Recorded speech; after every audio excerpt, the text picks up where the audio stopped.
Do you want your thumbnail to look like this or this? In this video, I'm going to show you the best way to make a Minecraft thumbnail, and I'll be making one as well so you can get a feel for everything. First up, the apps, app. You'll need to install Miner by using the link in the description for the most up-to-date version. Download this file from the GitHub and extract it.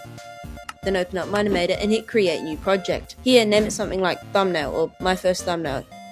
The first thing we need to do here is enable advanced mode. Click the word that says simple mode enabled and enable it.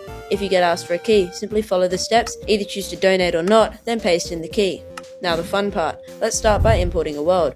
If you play from the Minecraft launcher, you can simply click this drop down and choose a world, then skip to this timestamp. And if you use Modrinth or CurseForge, follow along. If you're still here, you're using a mod loader. First, head to your saves folder by heading to your mod pack, clicking on the 3 dots, then clicking open folder. In your files, head to saves and copy one with Ctrl+C. Then go back to Miner, click on file at the top left, click on the import from world option and press the folder button. Here, paste your folder with Ctrl+V and double click on it, then scroll down to find the level.dat file. Double click on it and you should have your world. Next, we need to select what part of the world should be imported. Left click on any part of the world and left click anywhere else to make a box. You can extend each side of the box by holding left click and pulling on the side to either extend or shrink it. If you need to change the bottom of the box, hold right click and move around with WASD, as well as shift to move slower and space to move faster. Once you've selected your desired area, click on the import selection button and wait for it to import. Finally, we can actually start making the thumbnail. First, you want to figure out how your thumbnail will actually look. Do you want a player electromacing someone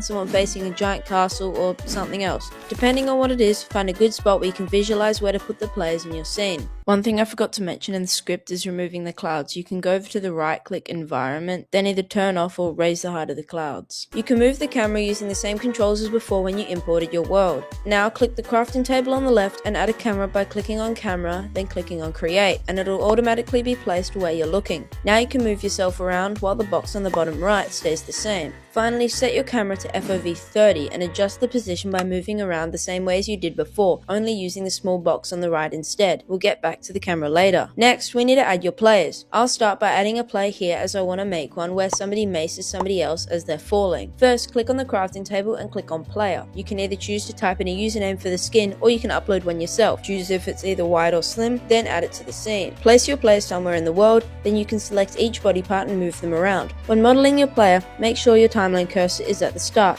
as each movement creates a keyframe and it might mess something else up otherwise. You can change modes by clicking on these options on the side, either being able to move, rotate or bend the body parts, or by clicking their respective keybinds, which you can see by hovering over the button. Let's start by changing the pose of the player. When selecting each part, make sure to click it twice in order to actually select the body part, otherwise you might accidentally move the whole character. Now let's look at the second main step, a quick tip on how to pose your player to look natural. Make sure to exaggerate any motions that are the main focus and do the opposite to anything that isn't. You also want to make sure your player is facing either the other subject or the camera. Never leave it disconnected. As well as this, make sure to move every one of your character's limbs, including their legs, as everything adds motion and character to your thumbnail. Once you finish this step, you should either choose if you want your player to follow the rule of thirds or if you want them in the center. If you don't know what the rule of thirds is, search it up. If you do, you can click this button to activate the thirds grid and align your player. Once you've done this, you can start on.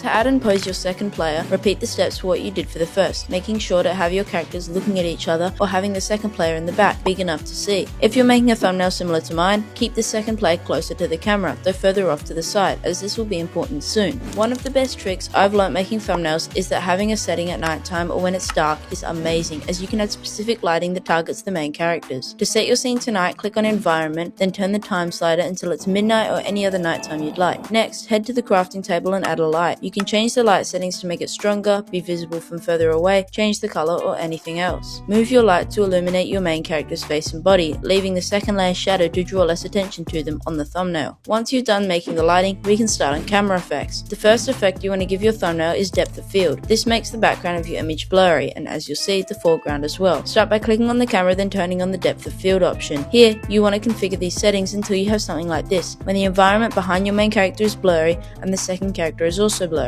The depth option determines how far out the blur starts. The focus range determines how large the unblurred distance is. The fade size determines the fade distance between unblurred and completely blurred, and the blur size determines how blurred it actually is. Next, we can move on to chromatic aberration. But before we do that, don't you want your place to be a little more powerful looking? Let's add some armor and weapons. To add your armor, start by clicking on the crafting table, go to the special block section and search for armor. Here you can open the armor editor and customize it however you'd like. Make it netherite, add trims, whatever you want. We'll add the enchanting glint soon. Place it anywhere in your world, then go to the bottom timeline here and click the armor, then drag it onto the character you want. Once you've done that, it will appear on your character and disappear in the timeline. Right now it looks a little strange. Open up the menu with the arrow, then select the armor and head over to the right. If you enabled advanced mode at the start, you'll be able to find a button that says pose. Check it and suddenly your armor snaps onto the player. You can do the same with your second character. Now for the items. We do a similar process, head to the crafting table, go to the item and find whatever item you want your player to hold. Select it and click create. Then click on your item in the timeline and drag it onto whichever hand you want your player to hold it with. I'll choose my left hand. You'll notice the item cuts into your player's arm, and we can fix this by holding control while rotating the item in order to snap it to certain degrees, such as 90, which is where we want it. Alternatively, you can click this button up the top to snap everything. Once you've rotated your item, head over to the side and link the scale factors, allowing you to scale it faster. I usually set my items at 0.75 as it looks the most vanilla, but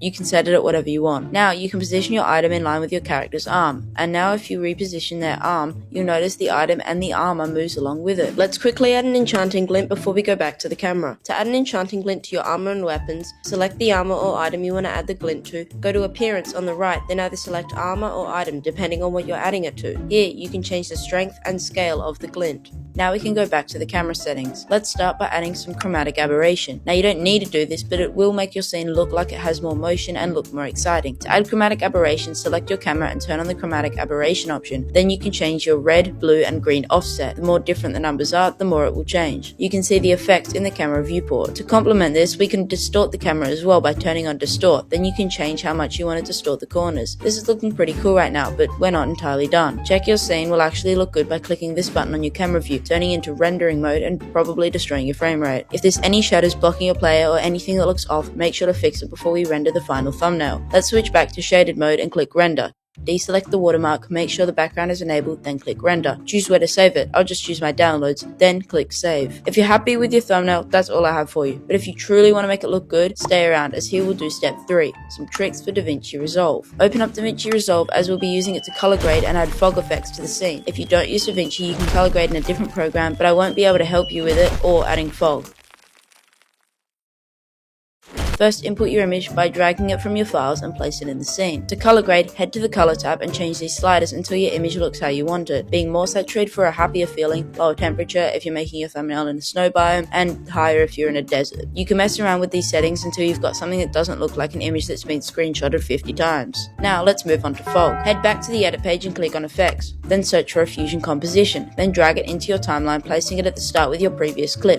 Ensure that you place your fusion composition above the layer that you place your previous clip. If there's nothing above it, right click the empty space and click add track. Once you've placed your fusion composition, right click it and click open in fusion, or click the magic wand tab on the bottom of the window. This is the fusion screen, where you can add specific nodes that have much more freedom and possibilities than simply using the edit page. Here, press shift plus space, which will open a new window. Search up fast noise, then click add, which will add the fast noise node to your workspace. Drag the square from the fast noise onto the media out node, and it will create a line between them. Click on the fast noise node, then on the right in the inspector, if there's nothing there, click this button. Increase the detail of your noise. Then head to the color tab and change it to a more grayish color. Already you can see that it kind of looks like fog, but I'm going to decrease the contrast, decrease the brightness, and increase the scale to make it look more foggy. But you can change these settings however you'd like to fit your scene. Now back in our edit tab, we can see that the fog is covering most of the screen. Head back to the fusion tab and click on the fast noise node. Then press shift plus space to add a rectangle node. Now it should look something like this. With the rectangle selected, you can increase the soft edges and position it wherever you want on the screen in order to create a fog effect. If you go back to your edit page and the fog is too strong, you can always lower the level of the fast noise from the rectangle node, decreasing its opacity. Now this already looks much cooler. I'll do this again on the top to focus most attention to the center, but there's one more thing. I kinda want some fog behind the player to make people less focused on the background and to make me stand out more. We can do this by heading back to Minimator, then hiding everything you don't need. In this case, you should hide the world, the other player, and go to the environment tab and hide the ground as well. From here, we can render it with a transparent background and import our player into DaVinci Resolve. I'll place it between the fog and the main image, but leave a track so I can make more fog and place it there, making this one a little transparent. Finally, I'll add a vignette by going to Toolbox and adding an adjustment clip, then going back to the toolbox and adding a vignette. And